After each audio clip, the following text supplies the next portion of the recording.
अस्सलामुअलैकुम जी, उम्मीद करती हूँ सब खैरियत से होंगे। तो सूजी का ऐसे दानेदार हलवा लाज़मी बनाइएगा और खाइएगा, मज़े उड़ाइएगा। तो बहन को दुआएँ दीजिएगा।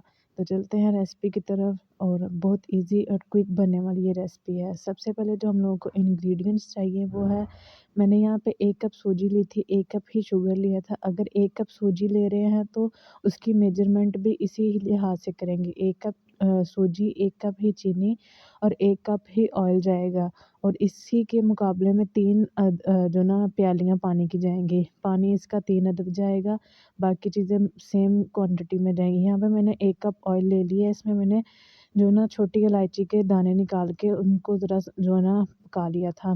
अब मैंने सूजी इसके अंदर डाल के इतना इसको भुनाई करनी है कि इसका कलर चेंज हो जाए, अच्छे से ये गोल्डन कलर का हो जाएगा। अच्छे से इसकी भुनाई करनी है, यहाँ तक भुनाई करनी है कि ये ऑयल छोड़ दे और सूजी सेपरेट हो जाए, इतनी इसकी पकाई करनी है। पहले ही सूजी की पकाई होगी तो फिर ही इसका मज़ा आएगा, वो दानेदार फिर ही बनेगा और ऑयल इसने छोड़ेगा, फिर इसमें हमने कोई और चीज़ ऐड करनी है, अदरवाइज़ हमने नहीं ऐड करनी। सूजी को ब्राउन करना है, जलाना नहीं है। अच्छे से ब्राउन यहाँ पे हो चुकी थी तो फिर मैंने 1 कप चीनी ऐड की और साथ ही 3 कप जो है ना मैंने पानी ऐड कर दिया था और इसको अच्छे से पका लेना है। इसमें कोई लम्स बनने नहीं देना, चम्मच चलाते रहना है, अच्छे से मिक्स कर लेना है इसको। अब यहाँ पे मैंने थोड़ा-सा इसमें फूड कलर ऐड किया था, ज़ाफ़रानी कलर ऐड किया था। ये ऑप्शनल है, अगर आपका दिल माने तो डाल लीजिएगा, अदरवाइज़ स्किप कर दीजिएगा। तो यहाँ पे मैं फूड कलर ऐड करूँगी, हल्का-सा बिल्कुल मैंने डाला था, बहुत ज़्यादा मैंने कलर नहीं ऐड किया था इसमें।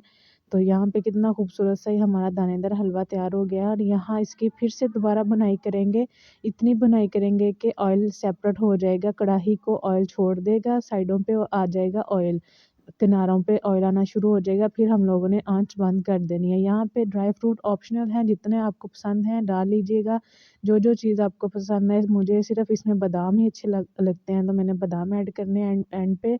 तो आप लोग इसमें जो है ना कुछ भी ऐड कर सकते हैं, चारे मगज़ ऐड कर सकते हैं, पिस्ता ऐड कर सकते हैं, अखरोट ऐड कर सकते हैं, जो आपका दिल करे वो आप इसमें ऐड कर सकते हैं। तो कैसी लगी आपको ये रेसिपी? उम्मीद करती हूँ अच्छी लगी होगी। तो अगर अच्छी लगी हो तो काइंडली लाइक कर दें, सब्सक्राइब कर लें मेरे चैनल को अगर चैनल पे नए हैं तो। और मुझे कमेंट्स करके बताइएगा कि आपने ये रेसिपी ट्राई की तो कैसी लगी आपको ये रेसिपी। तो मिलते हैं अपनी नेक्स्ट वीडियो में, अपना ख़्याल रखा करें, खुश रहा करें, आबाद रहा करें और मुझे दुआओं में याद रखा करें। मिलते हैं नेक्स्ट वीडियो में, टाटा, अल्लाह हाफ़िज़, लाज़मी ट्राई करिएगा।